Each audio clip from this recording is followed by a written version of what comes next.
اعوذ باللہ من الشیطان الرجیم بسم اللہ الرحمن الرحیم وما ارسلنا من قبلك الا رجالا نوحی الیہم فاسألوا اہل الذکر ان کنتم لا تعلمون بالبینات والزبر وَأَنزَلْنَا إِلَيْكَ الذِّكْرَ لِتُبَيِّنَ لِلنَّاسِ مَا نُزِّلَ إِلَيْهِمْ وَلَعَلَّهُمْ يَتَفَكَّرُونَ أَفَأَمِنَ الَّذِينَ مَكَرُوا السَّيِّئَاتِ أَن يَخْسِفَ اللَّهُ بِهِمُ الْأَرْضَ أَوْ يَأْتِيَهُمُ الْعَذَابُ مِنْ حَيْثُ لَا يَشْعُرُونَ أَوْ يَأْخُذَهُمْ فِي تَقَلُّبِهِمْ فَمَا هُمْ بِمُعْجِزِينَ أَوْ يَأْخُذَهُمْ عَلَى تَخَوُّفٍ فَإِنَّ رَبَّكُمْ لَرَءُوفٌ رَحِيمٌ صدق اللہ العظیم۔ سورۃ النحل کی آیہ نمبر 43 سے لے کر 47 تک آیات تلاوت کی گئی۔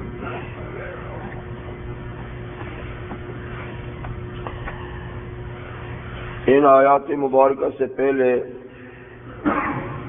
ان لوگوں کا ذکر تھا جنہوں نے اللہ کی رضا اور خوشنودی کے لیے ہجرت کی، اپنا وطن چھوڑا، اپنا مال اور جائیدادیں قربان کی، اپنے اعزاء اور اقارب کو بھی چھوڑا، یعنی سب کچھ کو چھوڑا صرف دین کی خاطر، اور اس کے بعد کہ ان پہ ظلم بھی بہت کیا گیا، یعنی مظلوم بھی تھے، تو فرمایا تھا کہ ہم ان کو زمین میں اس دنیا میں بہت اچھا ٹھکانہ دیں گے، اور آخرت کا اجر تو بہت ہی بڑا ہے، لیکن دنیا میں بھی ایک اچھا ٹھکانہ ان کو دیں گے۔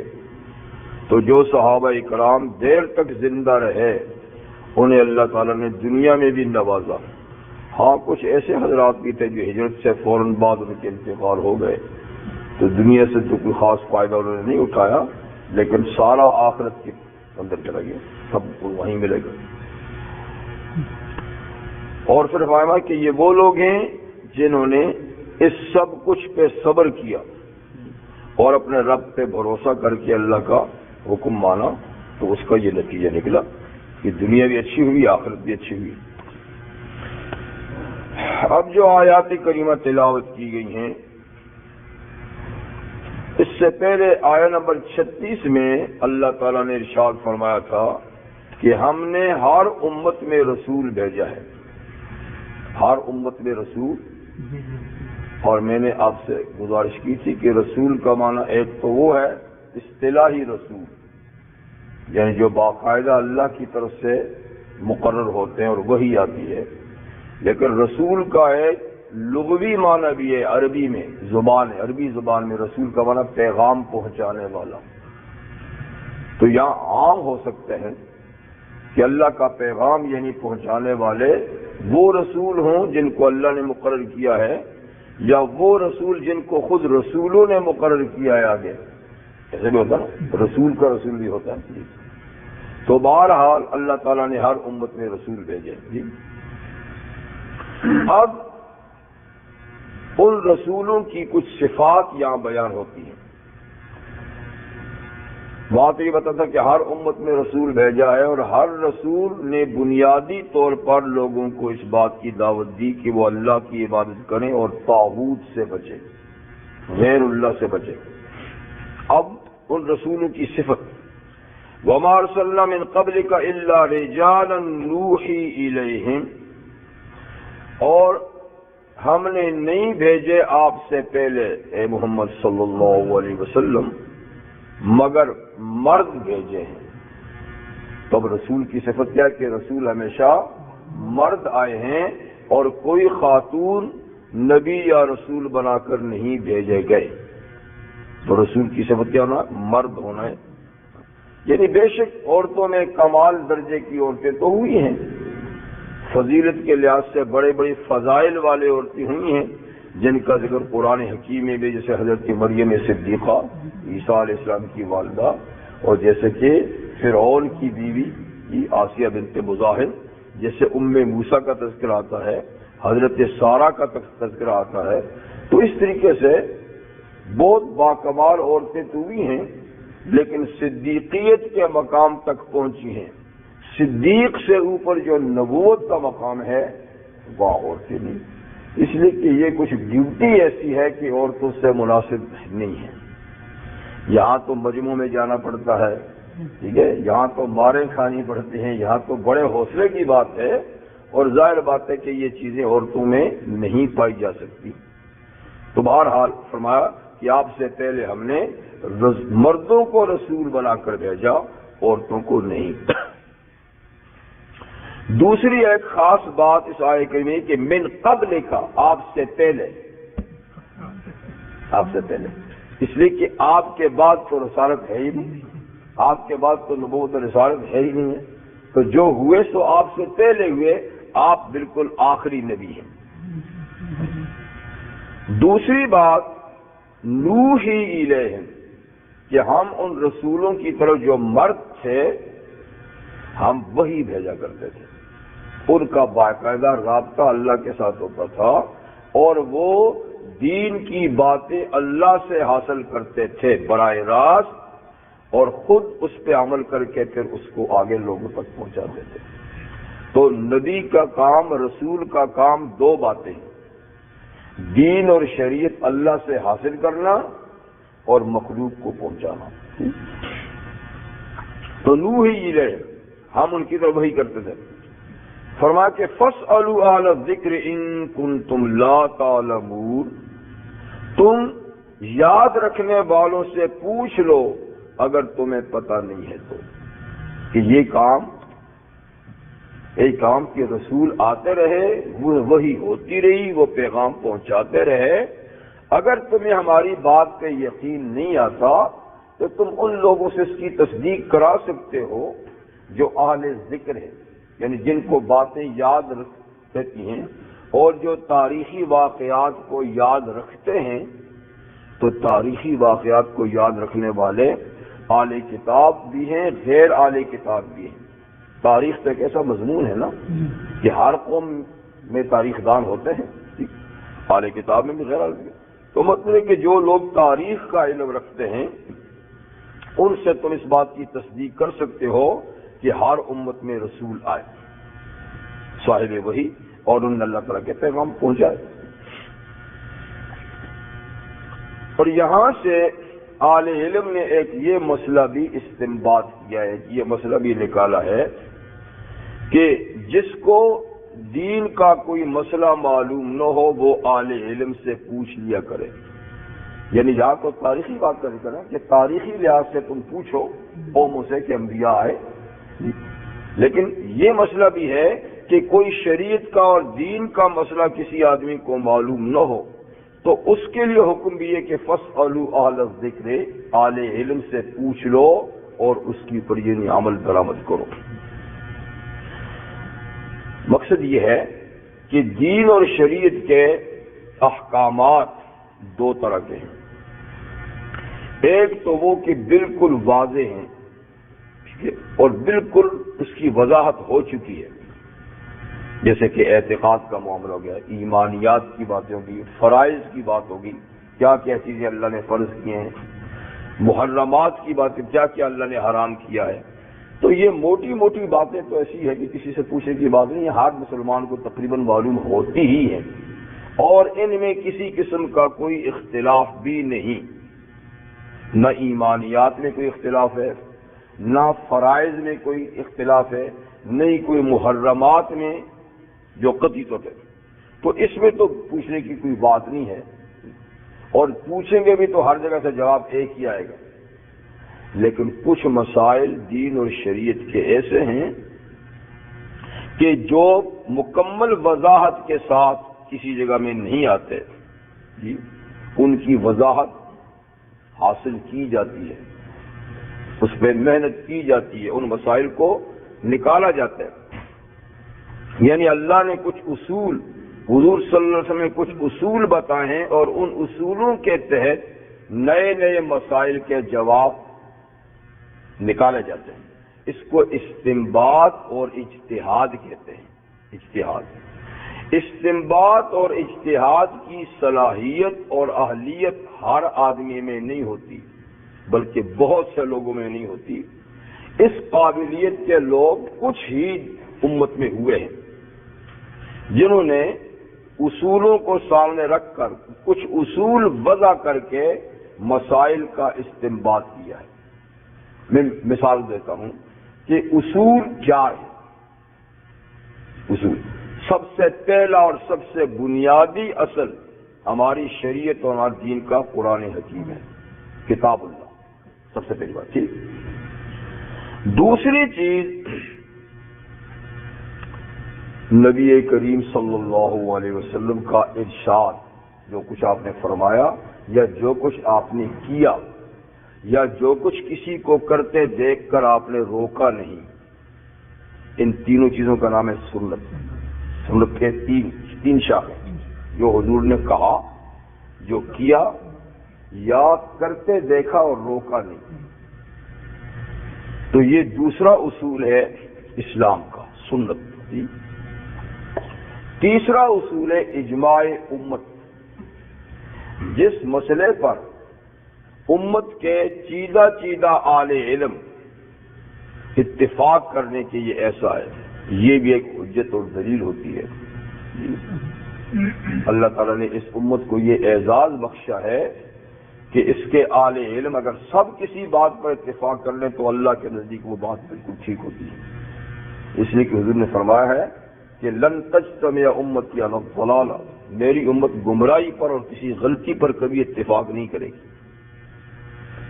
تو افراد تو غلطیاں کرتے ہیں، لیکن اجماعی طور پہ امت جو ہے نا غلطی سے پاک ہے، تو اجماع امت۔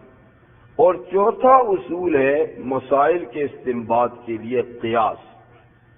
قیاس کہتے ہیں کہ ایک مسئلہ معلوم ہے جی اور ایک مسئلہ معلوم نہیں، تو جو مسئلہ معلوم ہے جب دیکھتے ہیں کہ اس کا سبب اس مسئلے کا جائز یا ناجائز ہونے کا وہی ہے جو دوسرے مسئلے میں بھی سبب وہی ہے، ٹھیک ہے نا، تو پھر اس کا حکم ایک ہو جاتا ہے۔ اس کو کہتے ہیں قیاس، کیونکہ یعنی سبب دونوں کا ایک ہی ہے اور اس کا حکم تو معلوم ہے، اس کا معلوم نہیں، پر سبب ایک ہی ہے، تو لہذا اس سبب کی وجہ سے اس پر بھی یہی حکم لاگو کر دینا، اس کو کہتے ہیں قیاس۔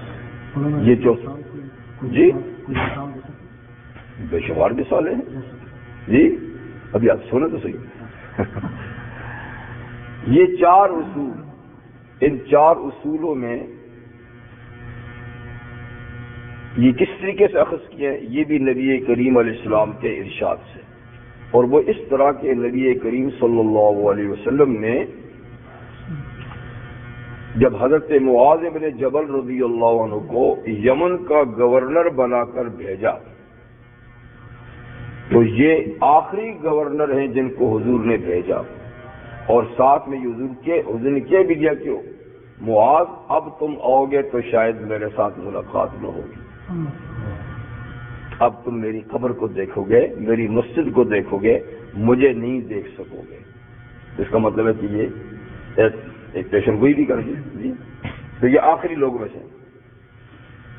تو ان کو حضور صلی اللہ علیہ وسلم نے کچھ وصیتیں فرمائی تھی کہ ایک تو طریقے دعوت کیا ہوگا، جب جاؤ گے تو وہاں لوگوں کو دعوت کیسے دو گے، اس لیے کہ وہاں اہل کتاب ہیں اور اہل کتاب کو دعوت دینے کا طریقہ اور ہے، عام لوگوں کو دینے کا اور ہے، ٹھیک وہ۔ پھر دوسری بات آپ نے فرمائی کہ اچھا تم حاکم ہو، گورنر ہو، تو گورنر کے فرائض میں جسٹس کا فریضہ بھی آتا تھا، فیصلے بھی گورنر کرتا تھا۔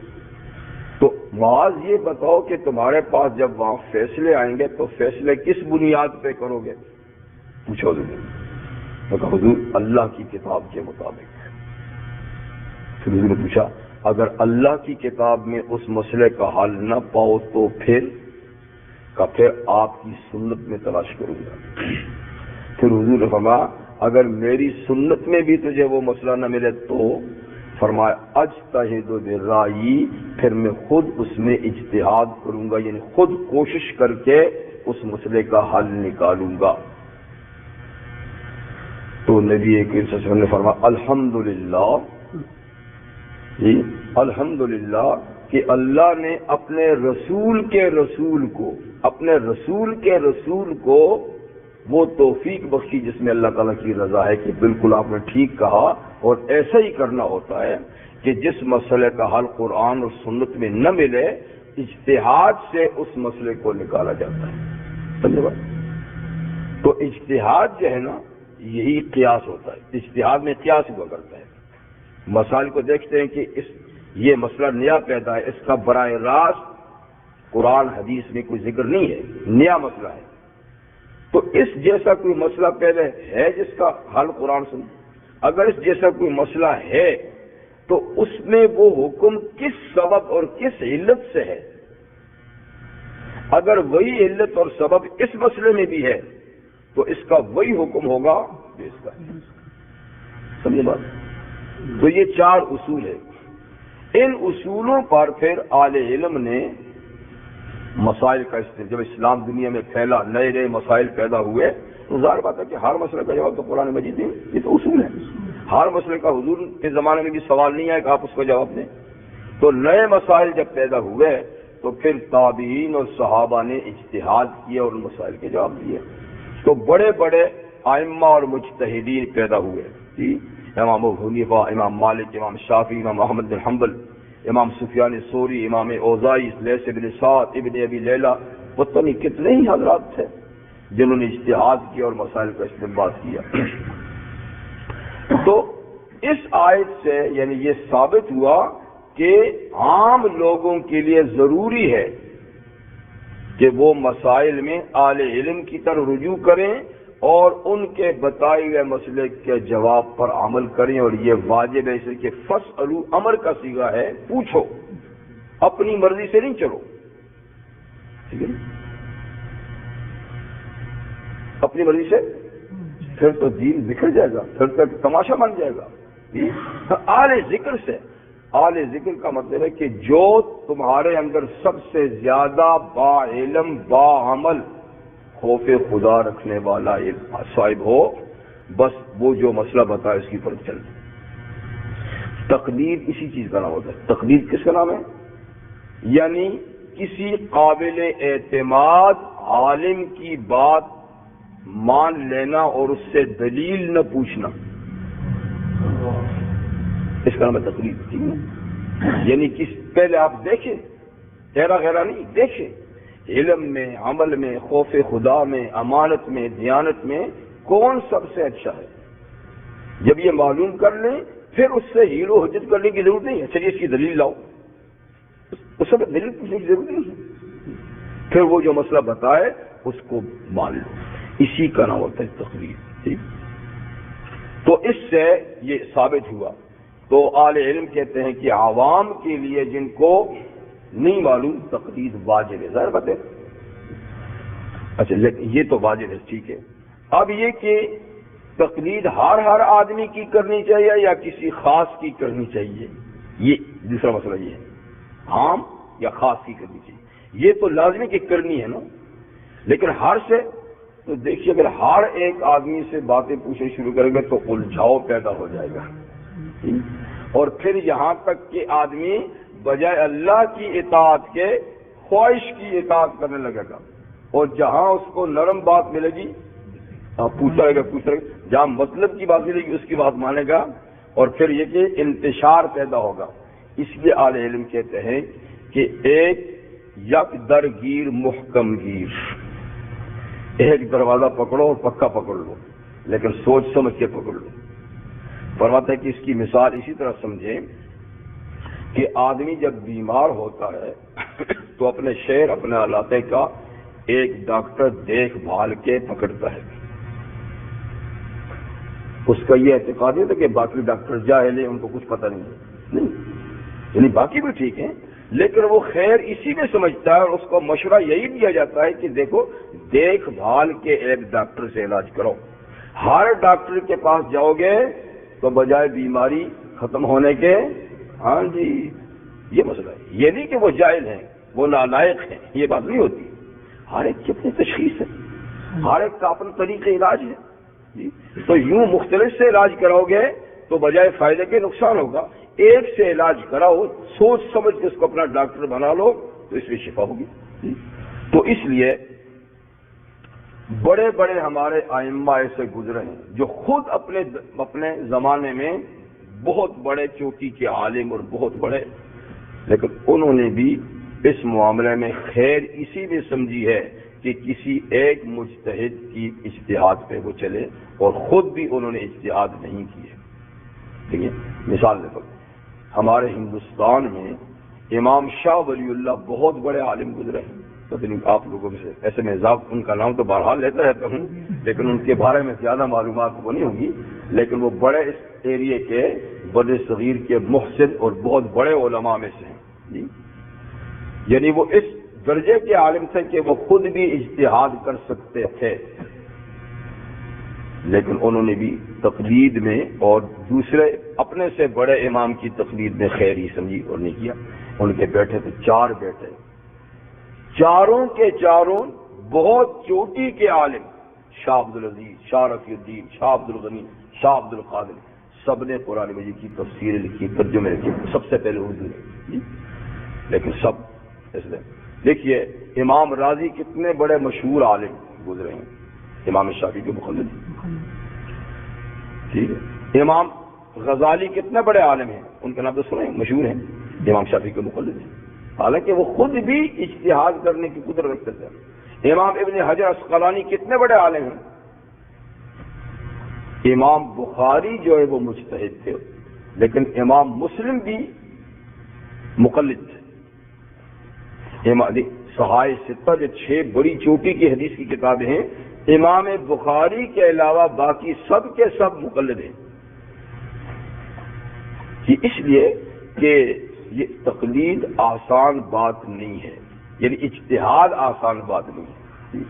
امام ابن تیمیہ کتنے بڑے عالم ہیں، امام جلال الدین سیوطی کتنے بڑے لوگوں میں سے جن کو 1,00,000 حدیثیں یاد تھیں، امام سیوطی جی، پتہ نہیں انہوں نے سینکڑوں کتابیں لکھی ہیں، تفسیر میں، حدیث میں، کیا کیا پھر بھی شافعی ہیں۔ تو بہرحال اس میں عافیت ہوتی ہے کہ آدمی بڑے سے بڑے عالم کو دیکھ کر اعتماد کر کے مسائل اجتہادیہ میں اس کی بات کو مانے۔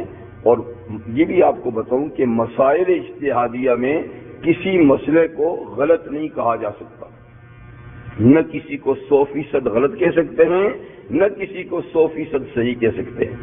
یعنی جو ائمہ کے اجتہاد سے مسائل نکلے ہیں، کیونکہ انسان کی کوشش ہے، چاہے کتنا بڑا انسان ہو تو انسان کی کوشش میں غلطی ہو سکتی ہے، بڑے سے بڑے امام کی اجتہاد میں غلطی ہو سکتی ہے۔ تو کسی کی بات ماننے کا مطلب یہ نہیں ہے کہ باقیوں کی بات غلط ہے، بلکہ کسی کی بات ماننے، کسی کے مسئلے کو ماننے کا مطلب یہ ہے کہ میرے علم کے لحاظ سے، میری سوچ سمجھ کے لحاظ سے یہ مسئلہ اس سے افضل ہے، بس افضل ہے، یہ نہیں کہ وہ غلط ہے۔ ہو سکتا ہے کہ میں غلطی پر ہوں، وہ صحیح ہو سکتا ہے۔ تو ادب اور احترام ہر مجتہد کے اجتہاد کا رکھنا ضروری ہے، اور بات پھر ایک کی مان لیں، بار بار ہر کے پاس مت جائیں جی، پھر اس میں کیا ہوگا، آدمی یہ خواہشات نفس کے متبع ہو جائے گا کہ میری مرضی میں دیکھوں گا کہ کون مسئلہ میری مطابق بتاتا ہے، پھر میں اس کی بات مانوں گا۔ اگر وہ دین نہیں رہے گا، خواہشات کا پیروکار بن جائے گا۔ تو اس لیے فرمایا کہ فاسألوا اہل الذکر، اہل ذکر سے، اہل علم سے پوچھ لو، ان کنتم لا تعلمون، اگر تم نہیں جانتے۔ تاریخی واقعات بھی ایسے ہی ہیں اور دین میں اجتہادی مسائل بھی ایسے ہی ہیں۔ بالبینات والزبر، یہ بھی انبیاء سے متعلق ہے کہ ہم نے آپ سے پہلے مرد رسول بنا کر بھیجے، ان کی طرف ہم نے وحی بھیجی، بالبینات، اور ان کو روشن دلائل بھی دیے ان کی نبوت پر۔ یہاں بینات سے مراد ہے معجزات، روشن دلائل۔ والزبر، اور ان کو کتابیں بھی دیں، زبر کتابوں کو کہتے ہیں، چھوٹی کتابوں کو عموماً زبر کہتے ہیں، لہذا چھوٹی بڑی سبھی مراد ہیں۔ وَأَنزَلْنَا إِلَيْكَ الذِّكْرَ، اور ہم نے آپ کی طرف اے محمد صلی اللہ علیہ وسلم ذکر نازل کیا۔ ذکر کیا ہے؟ قرآن۔ قرآن مجید کا ایک نام کیا ہے؟ ذکر۔ یہ پہلے دیکھیں سورہ ہجر میں بھی اِنَّا نَحْنُ نَزَّلْنَا الذِّكْرَ، یہاں بھی اس کو ذکری کہا۔ تو ہم نے آپ کی طرف ذکر یعنی قرآن مجید نازل کیا۔ کیوں نازل کیا؟ لِتُبَيِّنَ لِلنَّاسِ مَا نُزِّلَ إِلَيْهِمْ، تاکہ آپ کھول کر بیان کریں لوگوں کے سامنے جو کچھ لوگوں کے لیے نازل کیا ہے۔ نازل تو آپ پہ کیا ہے لیکن کیا لوگوں کے لیے ہے، ٹھیک؟ اور لوگ چونکہ براہ راست اس کتاب سے استفادہ نہیں کر سکتے تو آپ کی ڈیوٹی ہے کہ آپ اس کو کھول کر لوگوں کے سامنے بیان کریں، وضاحت سے بیان کریں، ٹھیک؟ تو دیکھا یہاں نبی کریم علیہ الصلوۃ والسلام کا ایک فریضہ اللہ نے کیا بیان کیا ہے کہ وہ قرآن حکیم کو لوگوں کے سامنے کھول کر بیان کرے۔ اگر کہ قرآن عربی زبان میں نازل ہوا اور سب سے پہلے جن کے پاس نازل ہوا وہ عرب ہی تھے، کسی دوسری لینگویج میں تو نہیں آئے نا، لیکن اپنی زبان میں ہو کر بھی آدمی کو سیکھنے کی ضرورت ہوتی ہے۔ کیا انگلش کی کتابیں انگلش کی زبان جاننے والے پڑھ لیتے ہیں، سارے سمجھ لیتے ہیں؟ ان کو بھی استادوں سے پڑھنی پڑتی ہے جن کی مادری زبان ہی وہ۔ اردو کی کتابیں کیا ہر اردو دان پڑھ سکتا ہے؟ کتابوں اسکول میں پڑھائی جاتی ہیں باقاعدہ، جی، اس لیے کہ زبان کے اندر کئی قسم کے محاورات، کئی قسم کی لغات اور کئی قسم کی ایسی چیزیں آتی ہیں جو سمجھائے بغیر سمجھی نہیں جاتی۔ تو اس لیے فرمایا تاکہ آپ اس کو کھول کر لوگوں کے سامنے بیان کریں۔ تو لہذا جو کچھ نبی کریم علیہ السلام نے دین کے متعلق ارشاد فرمایا ہے وہ سب قرآن کی تفسیر ہے۔ وہ تمام احادیث جو محدثین نے چھان کر غلط اور صحیح کو الگ کر دیا ہے، کمزور اور قوی کو الگ کر دیا ہے، تو جتنی بھی صحیح احادیث ہیں وہ سب قرآن مجید کی تفسیر ہے۔ وہ حضور کا جتنا بیان ہے نا وہ سب قرآن مجید کی تفسیر ہے۔ اس سے ان لوگوں کی حماقت بھی آپ دیکھیے جو قرآن میں سنت کا انکار کرتے ہیں، حدیث کا انکار کرتے ہیں کہ حدیث تو نہیں، حدیث کیا ہے؟ بس یہ اللہ کی کتاب ہے۔ تو حدیث کے انکار کا مطلب کیا ہے کہ قرآن حکیم میں منمانی کا رستہ کھولنا، کہ حدیث نہیں ہے، سنت نہیں ہے، ہم جو چاہیں کریں، لیکن ایسی بات جو چاہیں کریں نہیں ہے۔ نبی کریم علیہ السلام کتاب و حکمت کے معلم بن کے آئے ہیں، مبین بن کے آئے ہیں، اور آپ کے ارشادات جو ہیں وہ قرآن مجید کی تفسیر ہے۔ وہ تفسیر معتبر نہیں جو قرآن حکیم کی، حضور کی سنت اور صحابہ کرام کی تفاسیر سے خلاف ہو، وہ حضور کی وہ تفسیر قابل اعتبار نہیں، وہ نفسانی خواہشات کی ہوگی۔ جیسے کہ ہمارے ہاں منکرین حدیث نے ایسی ایسی باتیں کہی ہیں جس کا کہیں شریعت سے پتہ ہی نہیں، جی بالکل، اپنے پاس سے ایسی ایسی باتیں قرآن کے بارے میں کہی ہیں، اسے کہتے ہیں کہ حدیث نہیں ہے، سنت نہیں ہے، تو ہم ڈائریکٹ۔ تو ہمارے ہاں غلام احمد پرویز اس کا ایک چیف گزرا ہے منکرین حدیث کا، خیر سلسلہ تو آگے سے چلا ہوگا، عبداللہ چکڑالوی سے، پھر اس کا مرید یہ تھا غلام پرویز، پھر پرویزی جماعت پوری کی پوری اس طرح ہے۔ تو انہوں نے قرآن کے بارے میں عجیب و غریب باتیں کہی۔ اللہ کا معنی کہتے ہیں قانون، یعنی اللہ کی ذات کا نام نہیں بلکہ اللہ کا معنی ہے قانون۔ بھائی یہ تو عربی لغت میں بھی نہیں ہے، کوئی عربی بھی نہیں کہے گا کہ اللہ تو کسی ایک ذات کا نام ہے، خالق کائنات کا نام ہے، جی وہ کہتے ہیں اس کا معنی قانون ہے۔ اور کہتا ہے یہ جو ہم نماز پڑھتے ہیں یہ رسمی نماز ہے، اصلی نماز اس وقت ہوگی جب اسلامی گورنمنٹ قائم ہوگی۔ اور اسلامی گورنمنٹ کا کیا مطلب ہو گیا؟ یعنی جو ہمارے مطلب کی گورنمنٹ ہوگی پھر ہم طے کریں گے کہ نماز کیسی پڑھی جاتی ہے. یہ تو ہم ویسے ہی، حالانکہ حضور کے زمانے سے آج تک یہی نماز چلی آ رہی ہے. ہر دور میں مسلمان یہی نماز پڑھتے آئے ہیں، اور نماز کی رکعات میں سب چیزوں میں کوئی اختلاف پوری امت کا نہیں ہے. ظہر کی 4 ہیں، عصر کی 4 ہیں، مغرب کی 3 ہیں، فجر کی 2 ہیں، عشاء کی، ٹھیک ہے نا، کسی کو کوئی اختلاف نہیں. ادائیگی کے طریقے میں تھوڑی بہت بات ہے تو وہ اتنی اہم بات نہیں ہے، لیکن اسی کو فرض کہتے ہیں، یہی ادا ہوتی رہے. لیکن وہ صاحب کہتے ہیں نہیں، یہ تو رسمی بات ہے، اصلی جنگ. اور پھر وہ پڑھتے بھی اردو میں سے، عربی میں پتہ ہی نہیں چلتا. وہی پتہ چلے نہ چلے، یہ ایک ضابطہ زندگی ہے، پتہ کرو نا. کوئی نماز کے اندر کوئی پورا قرآن تو نہیں پڑھا جاتا، کوئی لمبی صورتیں تو نہیں، چند صورتیں پڑھی جاتی ہیں، چند اذکار ہیں، اس کو سیکھ لو. لیکن نہیں، اردو میں پڑھیں گے. اور پڑھتے بھی تھے کہتے ہیں دو نمازیں ہیں، 5 کہاں سے آ گئی. تو اس طرح کا زکوٰۃ جو قرآن کہتے ہیں ٹیکس ہے، جو حکومت کو ٹیکس دیتے ہیں، یہی زکوٰۃ. تو مقصد یہ ہوا کہ جو لوگ سنت کا انکار کرتے ہیں پھر قرآن مجید کو جدھر چاہیں موڑ دیں، کون روکنے والا؟ تو سنت یہ ایک ایسی چیز ہے جو بتاتی ہے کہ قرآن کے مطالب کیا ہیں، احکامات کیا ہیں، حلال حرام کیا ہیں، عبادات کیا ہیں، سب چیزیں. تو لِتُبَيِّنَ لِلنَّاسِ مَا نُزِّلَ إِلَيْهِمْ، ہم نے آپ کی طرف قرآن مجید نازل کیا ذکر تاکہ آپ لوگوں کے سامنے بیان کریں جو لوگوں کے لیے نازل کیا گیا ہے. وَلَعَلَّهُمْ يَتَفَكَّرُونَ، اور تاکہ لوگ اس میں غور و فکر کریں اور اس پر عمل کریں.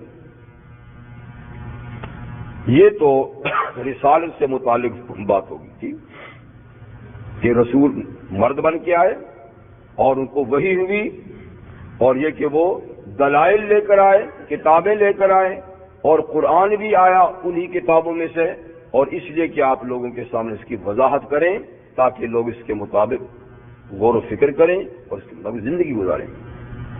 اب حق تعالی شان اگلی آیات میں منکرین قیامت یا منکرین قرآن، منکرین رسالت کی سزاؤں کا ذکر کرتے کہ دیکھو یہ پروگرام تو ہماری طرف سے آیا ہے، اور جو لوگ اس پروگرام کی مخالفت کریں گے، اس کو نہیں مانیں گے، تو پھر ہم نے ان کے لیے سزا بھی بڑی سخت تیار کی ہے. جو ہمارے رسولوں کو نہیں مانیں گے، ہمارے قانون نظام، ہماری کتابوں کو نہیں مانیں گے، تو وہ یہ نہ سمجھے کہ وہ دن دناتے پھرتے رہیں گے دنیا میں، بلکہ وہ کسی بھی وقت ہمارے عذاب کا شکار ہو سکتے ہیں. اس لیے کہ پہلے بھی ایسا ہوتا چلا ہے، تو اب بھی قانون بدلا نہیں، وہی قانون ہے. سنت اللہ التی قد خلت من عبادہ، یہ اللہ کا وہ دستور ہے جو پہلے بھی اللہ کے بندوں میں جاری و ساری رہا. وَلَن تَجِدَ لِسُنَّتِ اللَّهِ تَبْدِيلًا، اور اللہ کے دستور میں تم تبدیلی نہیں پاؤ گے. پچھلی قوموں کے لیے بھی دستور یہی ہے. تو لوگوں کو یعنی ہوشیار رہنا چاہیے. أَفَأَمِنَ الَّذِينَ مَكَرُوا السَّيِّئَاتِ، کیا وہ لوگ بے خوف ہیں، نڈر ہیں، امن میں ہیں، جو بری تدبیریں اور بری چالیں چلتے ہیں اسلام کے خلاف، قرآن کے خلاف، نظام اسلام کے خلاف، رسالت کے خلاف، جو بدترین تدبیریں کرتے ہیں مٹانے کی، وہ نڈر ہیں، وہ بے خوف ہیں، ہم ان کو یوں چھوڑ دیں گے؟ نہیں، ان کو یہ ڈر رہنا چاہیے کہ ان کے اس کرتوت کی کوئی نہ کوئی ان سزاؤں میں سے، جس کا ذکر ان سزاؤں میں سے کوئی نہ کوئی سزا ان کو مل سکتی ہے. تو کیا بے خوف ہیں وہ لوگ جنہوں نے بری تدبیریں کی، جس سے ان یخسف اللہ بہم الارض، کہ اللہ ان کو کہیں زمین میں دھسا ہی نہ دے. یعنی ایسے مجرموں کی ایک سزا کیا ہے، زمین پھٹے اور اس میں ڈوب جائے، زمین میں دھس جائیں. تو ان کو اس عذاب سے بے خوف نہیں ہونا چاہیے.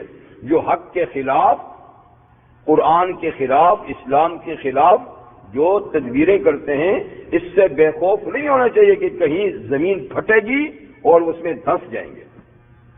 یہ ایک سزا ہے، اور یہ محض دھمکی نہیں بلکہ یہ سزائیں مجرموں کو پہلے مل چکی ہیں. قرآن حکیم میں پہلے سب سے پہلے یہ سزا کس کو ملی؟ قارون کو ملی. قارون ان قارون کان من قوم موسیٰ، یہ موسیٰ علیہ السلام کی برادری کا آدمی تھا جی، اور بظاہر ان پہ ایمان بھی لایا تھا، اور یہ اپنے وقت کا بہت بڑا دولت مند تھا بہت بڑا. اور میں سمجھتا ہوں کہ آج بھی کوئی دولت مند اس سے بڑا دولت مند نہیں ہوگا. یعنی اس کی دولت کے لیے جو اللہ تعالیٰ نے نقشہ کھینچا ہے، تو مجھے نہیں لگتا کہ آج بھی کتنا بڑا دولت مند ہے.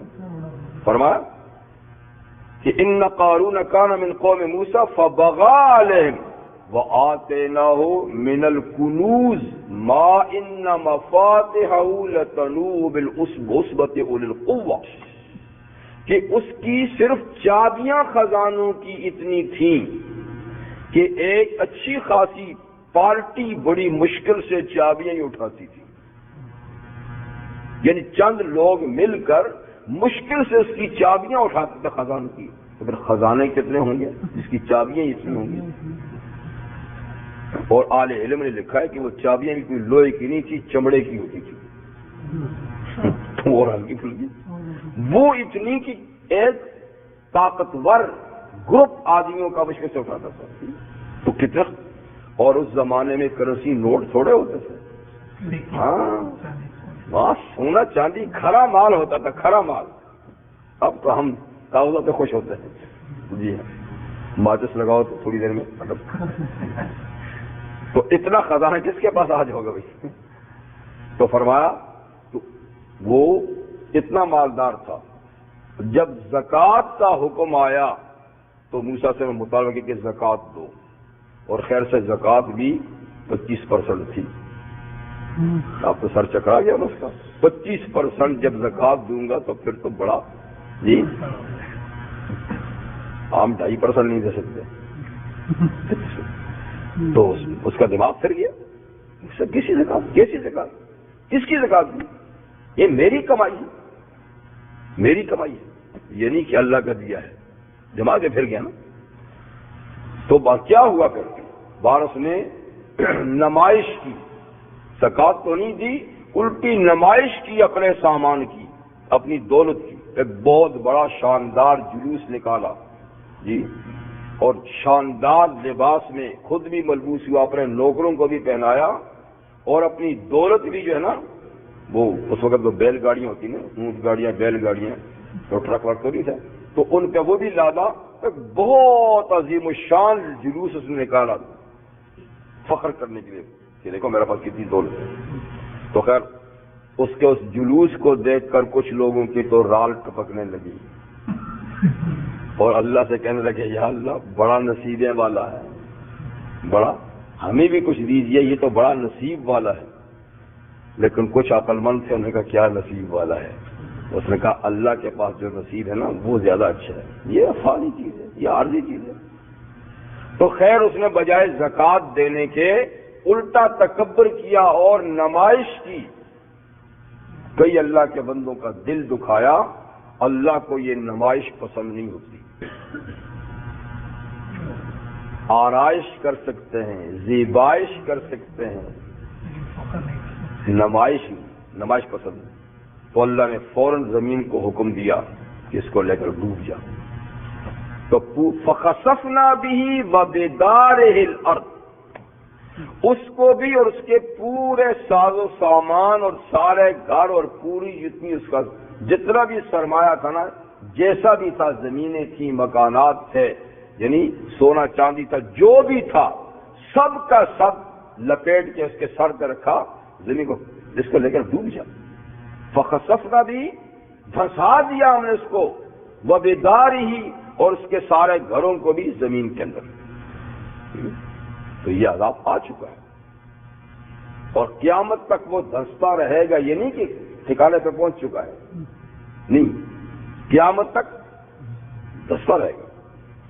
اور حدیث میں نبی کریم علیہ الصلوۃ والسلام فرمایا، پچھلے ہی زمانوں کا ایک آدمی تھا، اس نے بڑا اچھا سوٹ پہنا، ماشاءاللہ زلفیں بھی بڑی چمکدار تھی، بال بھی، تو تیل ویل بھی لگایا، زلفیں بھی لٹک رہی ہیں، کپڑے بھی شاندار، بڑا اکڑ کے جا رہا ہے،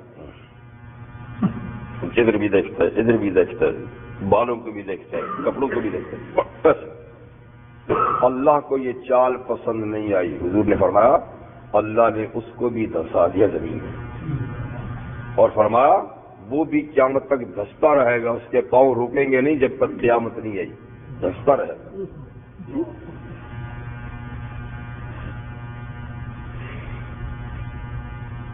1949 کی بات ہے، مشرقی پنجاب میں، ہمارے ہاں مشرقی پنجاب میں ایک گاؤں میں ایک اسکول جب لگا، سب بچے سب آئے، اچانک زمین پھٹی اور پورا بچوں سمیت اسکول غائب ہو گیا، پورا اسکول غائب ہو گیا۔ یہ ہے خسف، اس کا کیا ہے؟ خسف، زمین میں دھسنا۔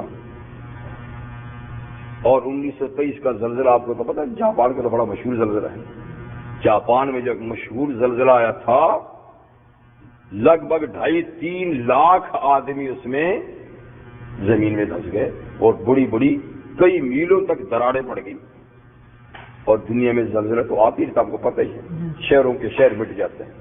تو یہ خسف کی عذاب ہے، یہ خسف کا عذاب ہے، فرق یہ دھمکی نہیں ہے، مجرموں کو ہم یوں بھی سزا دے سکتے ہیں، فخسفنا بہم۔ تو یہ کیا نڈر ہیں، بے خوف ہیں کہ کہیں ان کو زمین میں دھسا دیا جائے؟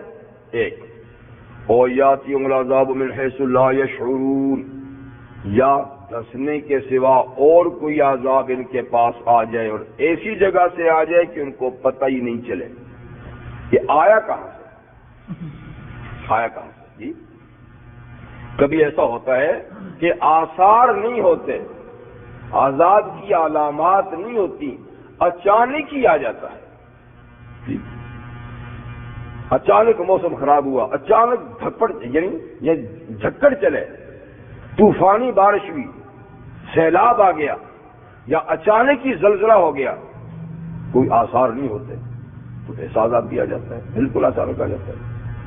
یا آدمی سمجھتا ہے کہ اسباب کی دنیا میں میرے لیے ناکامی نہیں، کامیابی میرا ہی مقدر ہے، لیکن قدرت اس کو ناکام بنا دیتی ہے، اور جس کو وہ ناکام سمجھتا ہے وہ کامیاب ہو جاتا ہے۔ بدر میں کیا ہوا؟ جنگی بدر میں جی 1000 فوج لے کر مکہ والے آئے، مسلح، بہادر، کھانے پینے کا وافر سامان، گانے بجانے والی عورتیں ان کے ساتھ، شراب کے مٹکے ان کے ساتھ، ہر چیز، اور ان کا اب تو ہم اسلام کا نام و نشان مٹا کے رہیں گے، اب تو ہم ان کو بالکل نہیں چھوڑیں گے، اور یہ کہ وہ ہماری تاب لا ہی نہیں سکتے۔ ادھر سے بیچارے آئے کتنے تھے، وہ لڑائی کے لیے آئی بھی نہیں، ان بھی کوئی بچے کوئی بزرگ سامان ہے ہی نہیں، ایک دو کسی کے پاس پتھر ہے، کسی کے پاس ڈنڈے ہیں، جی ٹوٹی پھوٹی چند تلواریں ہیں، بس کچھ بھی ساز و سامان کچھ ہے ہی نہیں۔ تو اسباب کی دنیا میں ان کی کامیابی کے آثار نہیں تھے، ان کی ناکامی کے آثار نہیں تھے، اسی طرح وہ ڈٹ بھی گئے نا کہ ہم کیوں بھاگیں، کیوں چھوڑیں میدان۔ لیکن اطاعم العذاب من حیث لا یشعرون، انہیں پتہ بھی نہیں تھا، وام و گمان بھی نہیں تھا کہ ہمیں شکست ہوگی، تو اللہ نے غیبی طور پہ ان کو سزا دینی چاہیے نا، تو ایسی سزا دی کہ دنیا یاد رکھے گی، کیا مطلب یاد رکھے گی۔ تو یہ ہے کبھی بڑے بڑے اپنے آپ کو بڑے بڑے کہنے والے جو نا چھوٹوں کے ہاتھوں سے ایسے ذلیل کرا دیے جاتے ہیں کہ ان کا غرور خاک میں مل جاتا ہے۔ اب بھی ہو رہا ہے لیکن ابھی اپنے ٹھکانے پہ نہیں، ہاں اپنے ٹھکانے پہ نہیں، کہاں تم کہاں وہ بیچارے نہتے، پھر بھی تمہارے مقام میں ڈٹیں گے، اللہ کو ہوش کرو، لیکن ان کو ہوش اس وقت آئے گا جیسے پہلے ہوا تھا، وہ یہ بخشیوں کے ساتھ لڑے 30 سال تک، کیا نکلا، ناکام ہو گیا ہے نا جی۔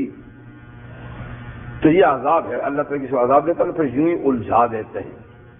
وہ سمجھتے ہیں کہ یہ کچھ بھی نہیں، اور جس کو وہ کچھ نہیں سمجھتے وہ بہت کچھ ہو جاتے ہیں۔ تو یہ ایسا عذاب ہے کہ پتہ ہی نہیں چلا۔ تیسرا، او یاخذہم علی تخوف، یا ڈرا کر ان کو پکڑیں گے، پہلے ڈرائیں گے پھر پکڑیں گے۔ کبھی تو ڈرائیں گے نہیں نا اچانک ہی، اور کبھی یہ کہ پہلے ڈرائیں گے، آس پاس والوں کو سزا دیں گے کہ ہوش میں آ جاؤ جی، پھر یہ ڈریں یا نہ ڈریں پھر ان کا نمبر بھی آ جائے گا، پہلے آس پاس والوں جی، ایسے بھی اللہ تعالیٰ کرتے ہیں۔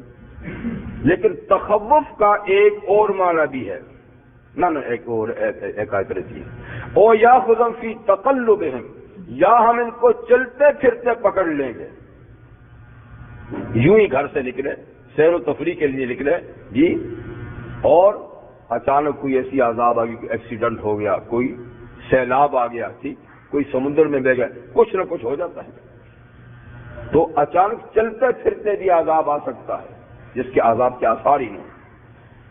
فما ہم بمعجزین، تو یہ اللہ کو عاجز کرنے والے نہیں ہیں، وہ جیسے چاہے جہاں سے چاہے عذاب بھیج سکتا ہے، یہ اس کے عذاب کو روکنے والے نہیں۔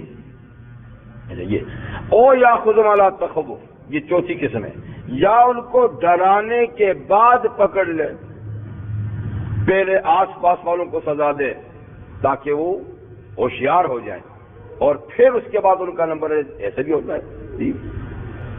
اور تخوف کا ایک معنی تنقص بھی ہے، ایک تو معنی خوف ہی ہے نا ڈرا کر، ایک اس کا معنی نقص کمی بھی ہے، یعنی ان کو مال اولاد کی کمی کی سزا دے کہ جس مال پہ یہ پراپت ہے اس مال ہی پہ کوئی آفت آ جائے، یعنی یا جن افراد پہ ان کو ناز ہے وہ افراد ہی مر جائیں، تو یہ بھی ایک عذاب ہے، یعنی ان کی مال اولاد میں کمی کر کے ان کو سزا دے، یہ بھی ہو سکتا ہے۔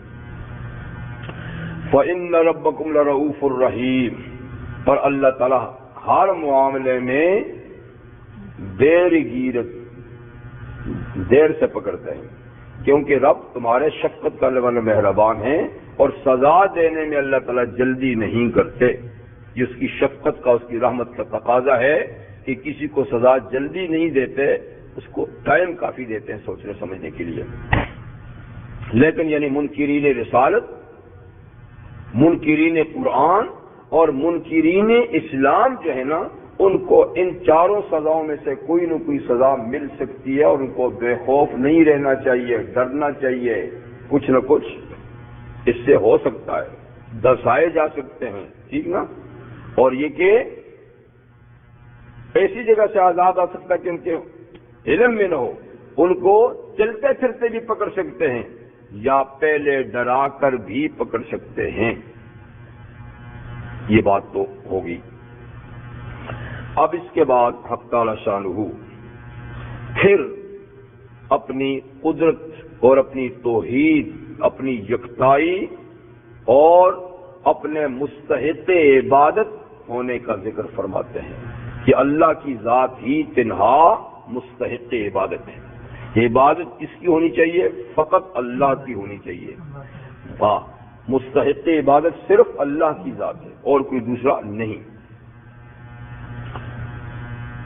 اس پہ اللہ تعالیٰ فرماتے ہیں کہ ذرا غور فکر کرنا چاہیے کہ چند صرف سر پھیرے لوگوں کو چھوڑ کر ساری مخلوق اللہ کے سامنے سجدہ کرتی ہے، چند سر پھیرے لوگوں کو چھوڑ کر ساری مخلوق اللہ کے سامنے سجدہ کرتی ہے۔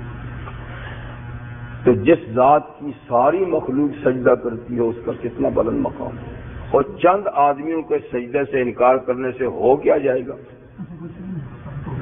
سوا اس کے ان کے اپنے کیا، اور نقصان کیا ہوگا؟ ساری خلقت اس کی سامنے سجدہ ریز۔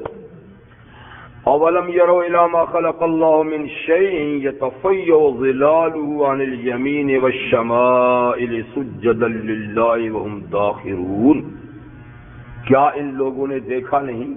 کس نے؟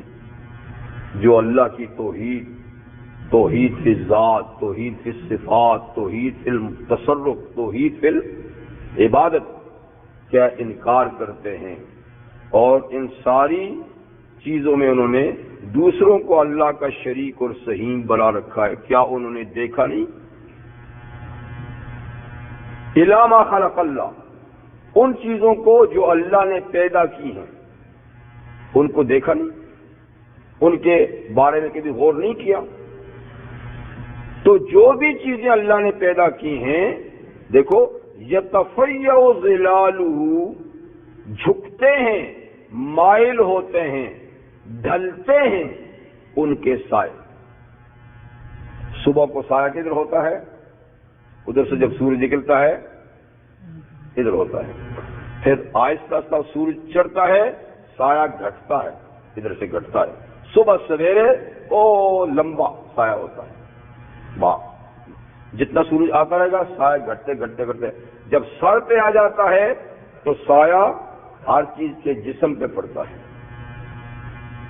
اور پھر جب سورج ادھر ڈھلتا ہے تو سایہ اس طرف مڑتا ہے، اور جب ڈوبنے کے قریب ہوتا ہے تو سایہ کونے تک پہنچ جاتا ہے. تو یہ کیا ہو رہا ہے؟ یہ اللہ کو سجدہ ہو رہا ہے. ہر چیز اپنے سائے سے اللہ کو سجدہ کرتی ہے. مطلب کیا ہے کہ جب سورج سر پہ ہو اور سایہ پاؤں پہ پڑے تو یہ قیام کی حالت ہے.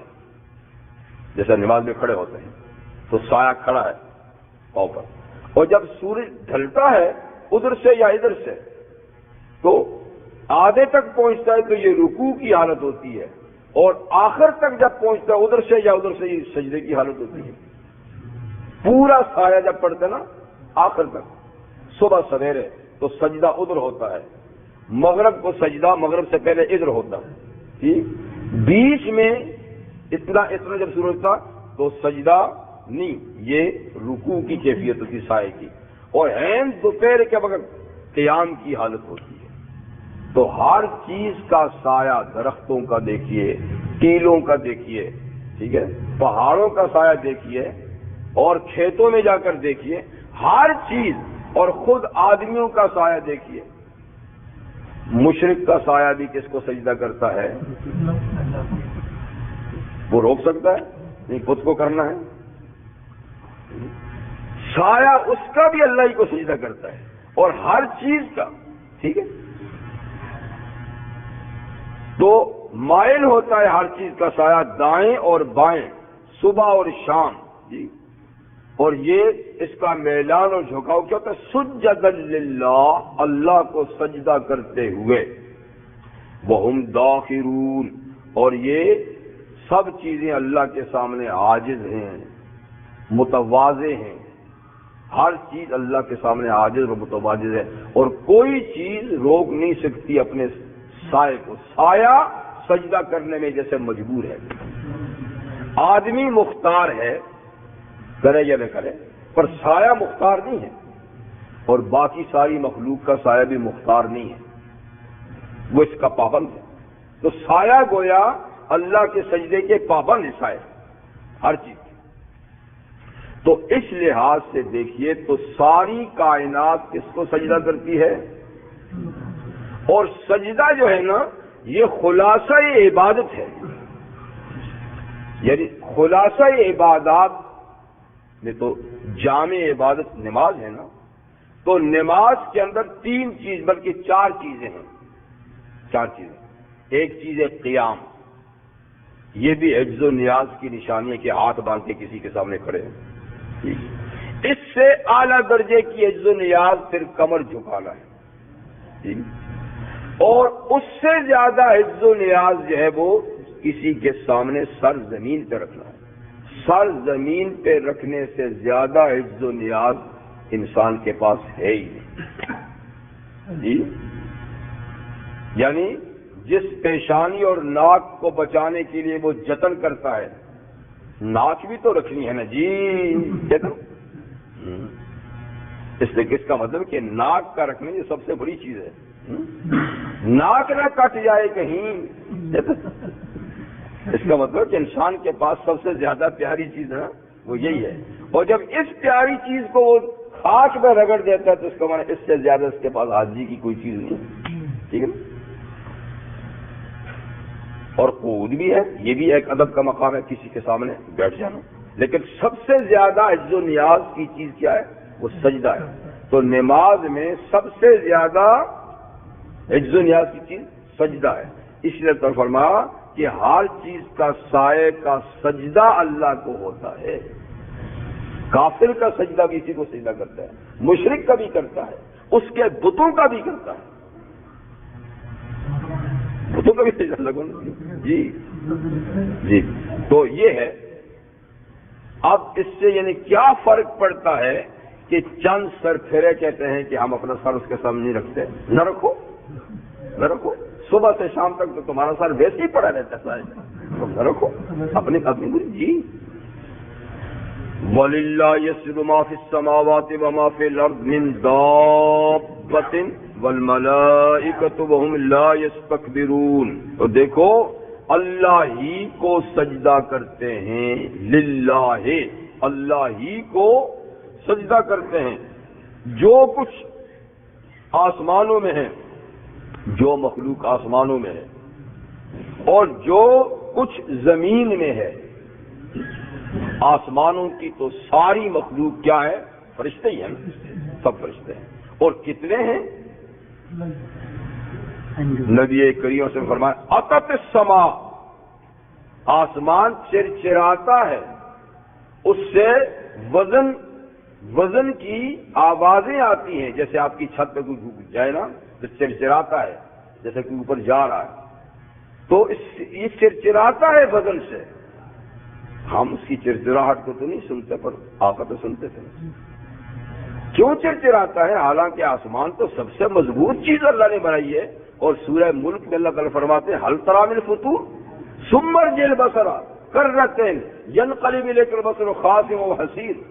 میں نے آسمان بنائے، کوئی تمہیں اس میں شگاف نظر آتے؟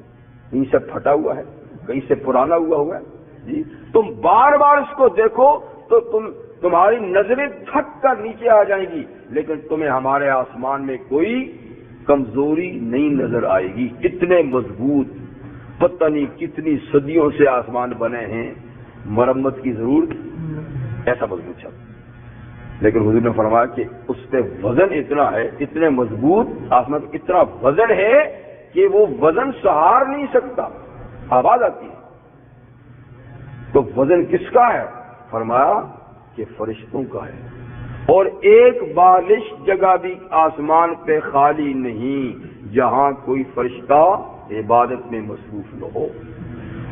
اور یہ ایک آسمان نہیں، پھر 7 آسمان، اور 7 آسمانوں سے پھر اوپر کی کائنات، وہاں بھی تو فرشتے ہیں، ملائے اعلیٰ، اوپر کا فرشتے ملائے اعلیٰ، جن کا مقام سدرۃ المنتہا سے اوپر ہے، وہ نیچے نہیں آتے۔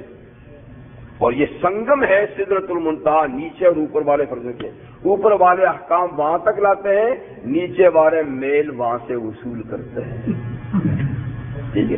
اور نیچے والے احکامات وہاں عبادات کا نظام وہاں تک پہنچاتے ہیں، وہ آگے وصول کرتے ہیں، آگے پھر وہ اللہ تعالیٰ وما یعلم جنود ربک الا ھو، آپ کے رب کا جو لشکر ہے، فوج ہے، اللہ کے بغیر اس کی تعداد کوئی نہیں جانتا۔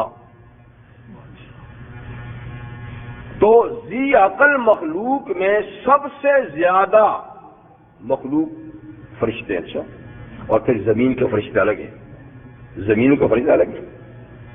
ہم میں سے ہر ایک کے ساتھ جی ہماری ڈائریاں لکھنے والے 4 ہیں بھائی، ڈیوٹی چاہیے تو دن کے 2 رات کے 2 جی، تو 4 تو ہر آدمی کے ساتھ یہ ہیں، اور پھر حفاظتی الگ ہیں، لہو معقبات من بین یدیہ من خلفہ یحفظون من امر اللہ، وہ الگ ہیں۔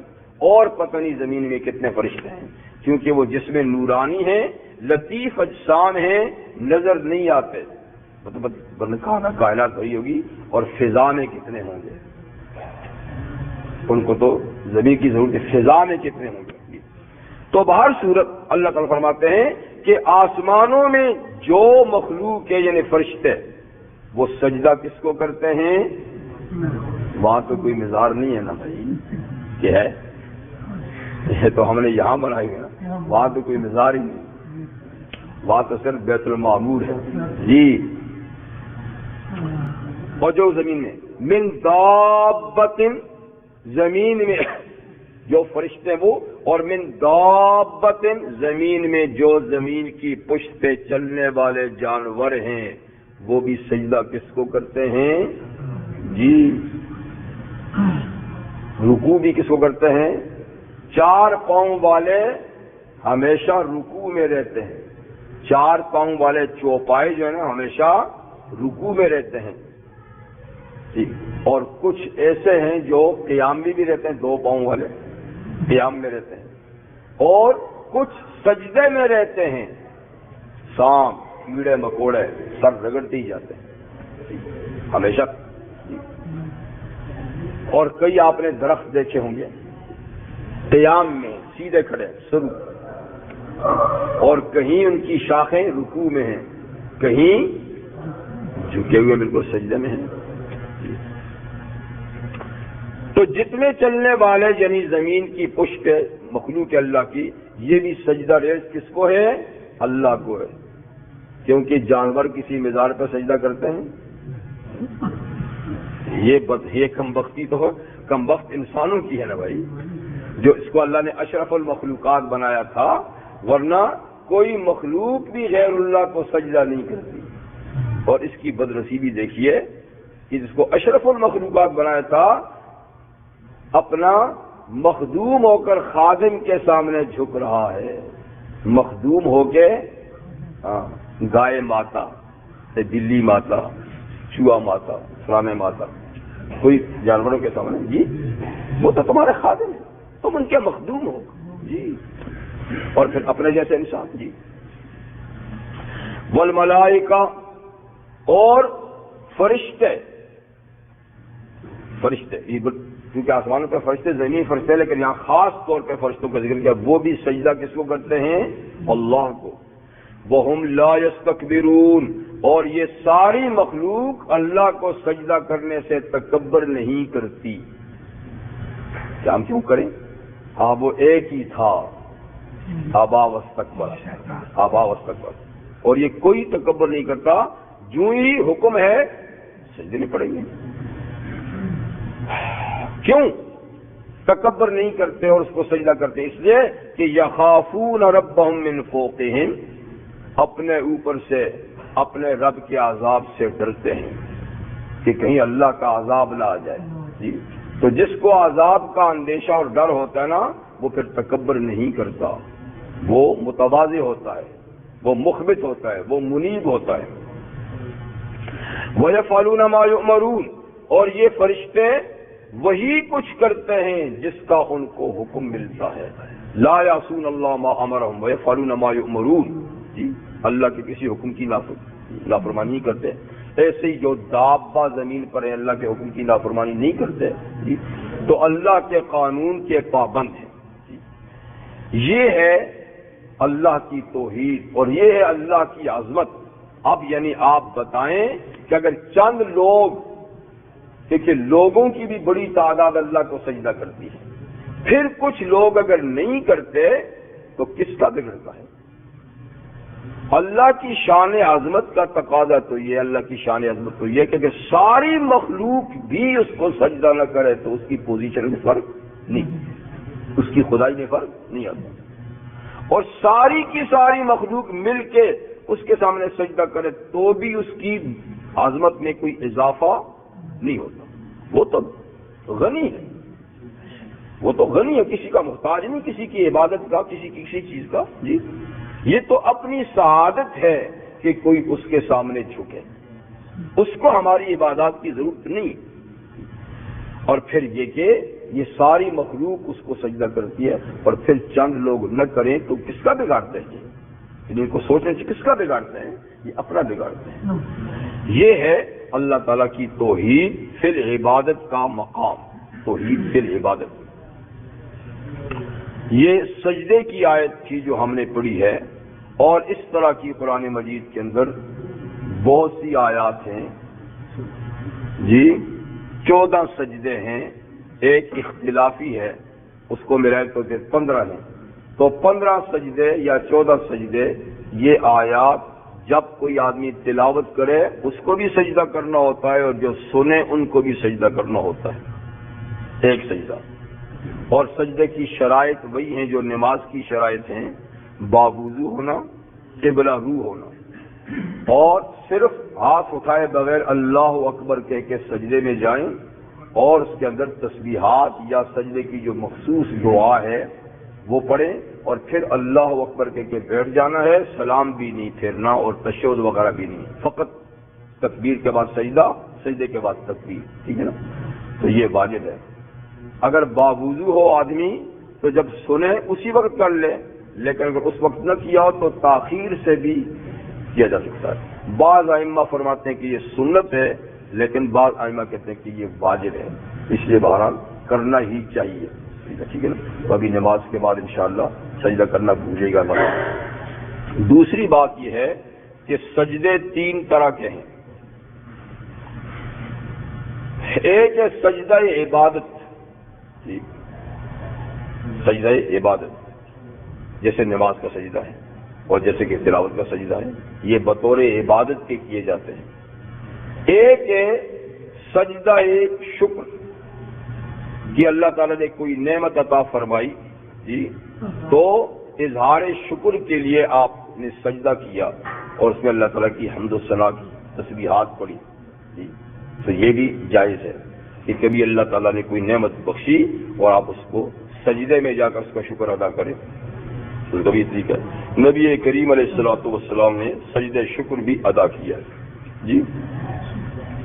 اور ایک ہوتا ہے سجدہ تحیہ، آداب بجا لانے کا سجدہ، آداب، عبادت نہیں۔ یہ پچھلے مذاہب میں، ادیان میں جائز تھا کہ کسی باحیثیت شخص کے سامنے جھکتے تھے اور اس کو سجدہ تحیہ کہا کرتے تھے، جیسے سورہ یوسف میں گزر چکا ہے کہ حضرت یوسف علیہ السلام کی خاندان والے جب مصر میں والد ہوئے تو ان کے بھائیوں نے، ان کے والدین نے سجدہ تحیہ ان کے سامنے ادا کیا تھا، لیکن شریعت اسلام میں اس کی گنجائش نہیں، یعنی یہاں ادب احترام کا سجدہ کرنے کی اجازت نہیں۔